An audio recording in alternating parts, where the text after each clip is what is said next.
आप सबको जय मसीह की। मैं पास्टर संदीप और आज से कुछ दिन पहले मैं एक पास्टर गॉड कैविस, मैं उनका एक वीडियो देख रहा था यूट्यूब के ऊपर और वो इंग्लिश में है।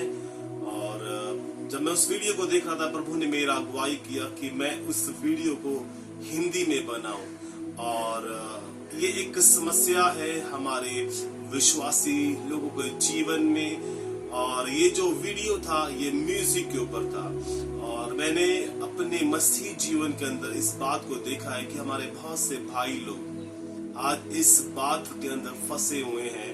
और प्रभु चाहता है कि इस वीडियो के द्वारा मैं कुछ उन तक संदेश पहुंचा सकूं। और आज एक विषय के ऊपर मैं बात करने वाला हूं। जो विषय है वो है म्यूजिक। और सबसे पहले अगर हम आगे बढ़े तो मैं आपसे एक सवाल पूछना चाहूंगा कि संगीत है क्या। आज हम बात कर रहे हैं संगीत की। संगीत क्या है और इसे कब बनाया गया। अगर हम परमेश्वर के वचन को देखें, अय्यूब की किताब उसका 38 चैप्टर वर्स 4 से 7 के अंदर प्रभु क्या कहता है।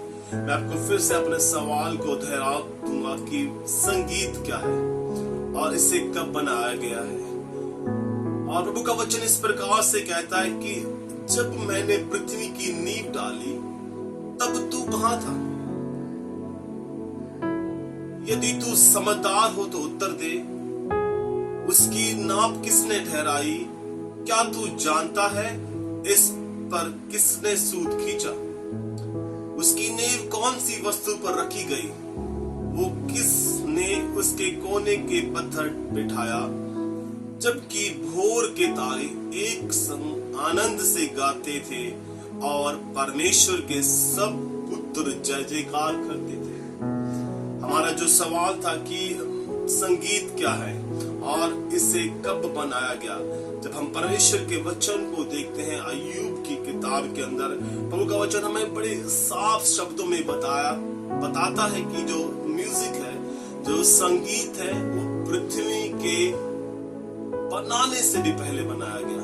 Before the foundation of earth and universe. प्रभु का वचन कहता है कि इससे पहले कि यूनिवर्स बनाया जाता, इससे पहले कि पृथ्वी की संरचना की जाती, प्रभु का वचन कहता है कि ये जो दूत थे इन्होंने परमेश्वर का महिमा किया और उसके लिए गीतों को गाया।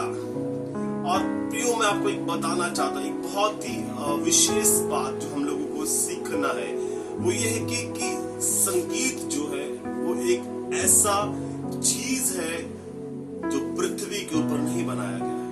मैं आपको फिर से इस बात को बोलकर दोहराना चाहूंगा कि संगीत पृथ्वी के ऊपर नहीं बनाया गया है, यह स्वर्ग में बनाया गया है परमेश्वर के द्वारा। और वो भी पृथ्वी के बनाए जाने से पहले, पृथ्वी की संरचना करने से पहले परमेश्वर ने संगीत को आसमान में बनाया, स्वर्ग में बनाया। इसलिए हमें इस बात को जानना है ना। और आगे जब हम बढ़ते हैं तो हम एक बात को और पाते हैं कि अगर परमेश्वर ने संगीत को स्वर्ग में बनाया तो सवाल उठता है कि परमेश्वर ने संगीत को क्यों बनाया। आज बहुत से लोग जो है संगीत का गलत उपयोग कर रहे हैं। जब हम यहेजकेल उसका 28 और उसका 12 से 13 के अंदर हम लोग पढ़ते हैं तो हम इस बात को पाते हैं कि परमेश्वर ने कैसे एक स्वर्गदूत की रचना की और जिसके अंदर परमेश्वर ने वो सारे इंस्ट्रूमेंट फिट किए जिससे परमेश्वर के लिए महिमा निकलती थी। और जब वो चलता था, जब वो फिरता था तो परमेश्वर की महिमा उससे होती थी। और इसीलिए ही परमेश्वर ने म्यूजिक को बनाया, संगीत को बनाया। मगर आज अगर हम हमारे विश्वासी बहनों और विश्वासी भाइयों के जीवन में देखें तो हम एक बात को पाते हैं, और वो बात क्या है कि अगर म्यूजिक जो है, संगीत जो है परमेश्वर ने बनाया, स्वर्ग के अंदर बनाया, तो क्या जो हमारे मसीह भाई बहन है, क्या वो संसारिक गीत, जिसको हम गीत बोलते हैं ना, म्यूजिक को गा सकते हैं?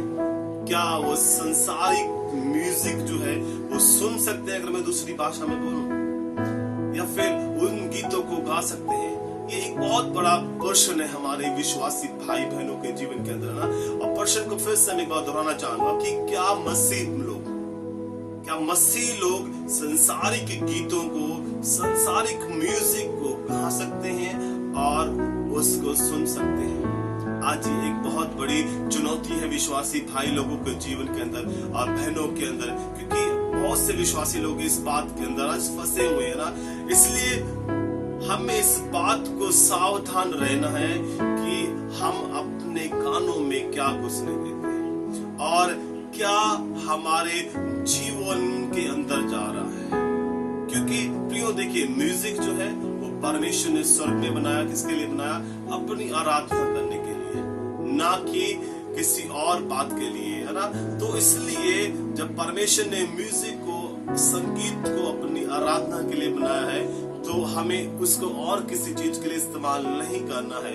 आज विश्वासी जो लोग हैं बहुत अलग बात को लेकर के चले हुए हैं, इसलिए हमें इस बात को समझना है, हमें सावधान रहना है कि हमारे कानों में क्या जा रहा है, किस चीज को हम सुन रहे हैं, कैसे म्यूजिक को हम अपने जीवन में जाने दे रहे हैं, अपने जीवनों में, दिलों में उतरने दे रहे हैं। क्योंकि परमेश्वर ने म्यूजिक को एक बहुत शक्तिशाली तत्व के रूप में बनाया है और ये सिर्फ इसलिए बनाया गया कि इसके द्वारा परमेश्वर की महिमा हो।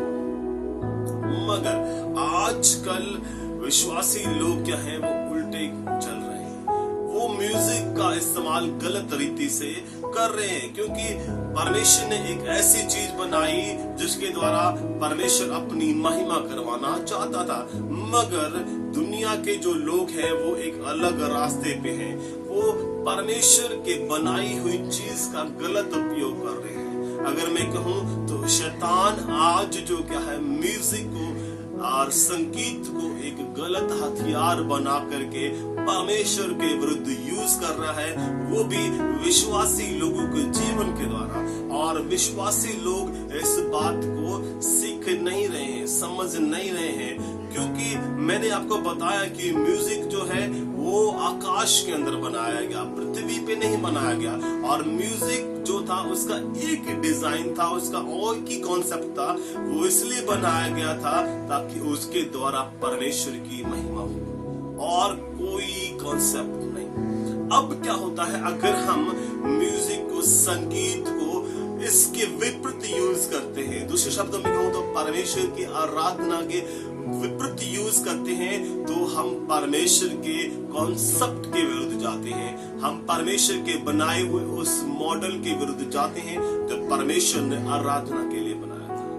इसलिए हमें बहुत ज्यादा ध्यान देना है, क्योंकि शैतान जो क्या है, इसको एक बड़ा हथियार बना करके परमेश्वर के खिलाफ खड़ा करता है। अगर मैं दूसरी भाषा में कहूँ तो जैसे हम कहावत कहते हैं कि हम दूसरे के कंधे पे ऊपर बंदूक रख कर चलाते हैं, वैसे शैतान क्या करता, विश्वासी लोगों को जीवन के अंदर इस काम को परमेश्वर के विरुद्ध में करवाता है। इसलिए मैंने बताया कि हम लोगों को बहुत ध्यान देने की जरूरत है जब हम म्यूजिक की बात करते हैं, जब हम लोग संगीत की बात करते हैं, हमारे कानों में क्या जा रहा है और क्या बात हम अपने कानों से अपने दिलों के अंदर जाने दे रहे हैं।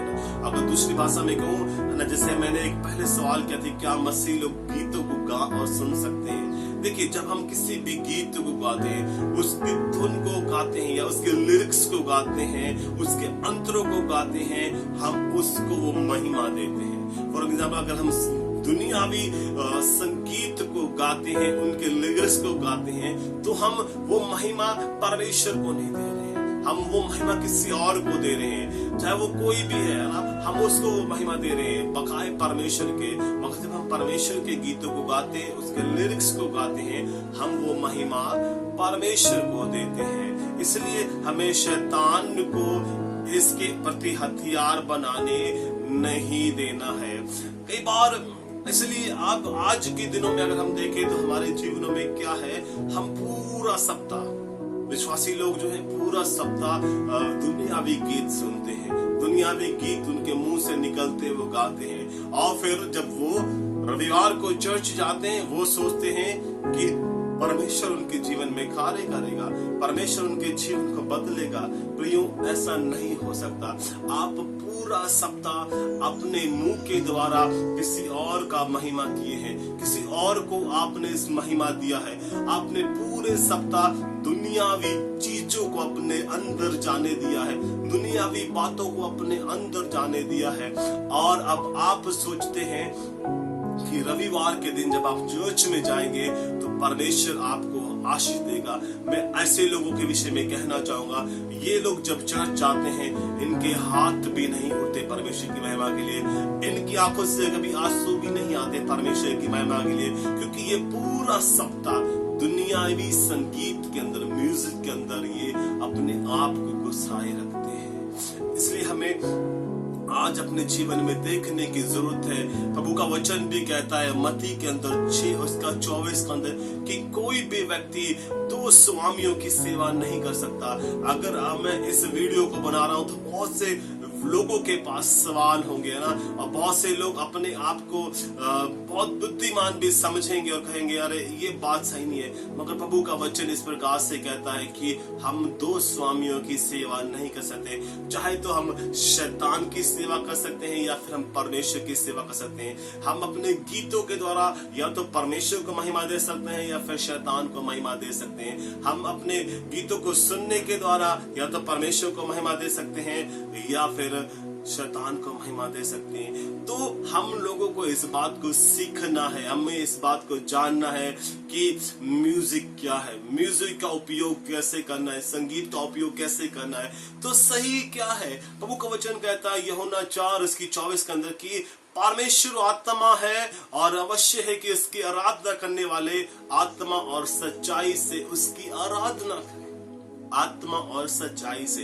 देखिए दुनियावी गीतों में, मैं बार बार बोलूं, जब हम लोग गीतों को गाते हैं हम परमेश्वर की आराधना करते हैं। जब हम परमेश्वर के गीत को गाते हैं परमेश्वर की आराधना करते हैं। जब हम दुनियावी गीतों को गाते हैं तो दुनियावी चीजों की हम आराधना करते हैं। और प्रभु का वचन कहता है कि परमेश्वर की आराधना करने वाले किससे करें, सच्चाई से उसकी आराधना करें। दुनियावी चीजों के अंदर, दुनियावी गीतों के अंदर कोई भी सच्चाई नहीं है, और हमें इस बात को जानना है। प्रियो, मैं आपसे एक निवेदन करना चाहूंगा कि आपको इस बात को जानना है कि संगीत क्या है, और मैंने बताया आपको कि ये कहाँ पे बनाया गया और क्यों बनाया गया, इसका क्या कारण था, म्यूजिक परमेश्वर ने क्यों बनाया, इसका क्या मॉडल था, हमें उसको जानना है। अगर हम इसके विपरीत जाते हैं, हम परमेश्वर के बनाए हुए नियम के विरुद्ध जाते हैं, उसके कानून के विरुद्ध जाते हैं और हम उसको तोड़ते हैं। आइए हम परमेश्वर के नियम और कानून को तोड़ करके उसके विरुद्ध ना जाएं। हमें इस बात को सीखना है ताकि जब हम परमेश्वर के सामने खड़े हों तो हम सही से अपने हिसाब को दे सके। प्रभु आप सबको बहुत सारी आशीष दे, प्रभु के नाम में सब कुछ है।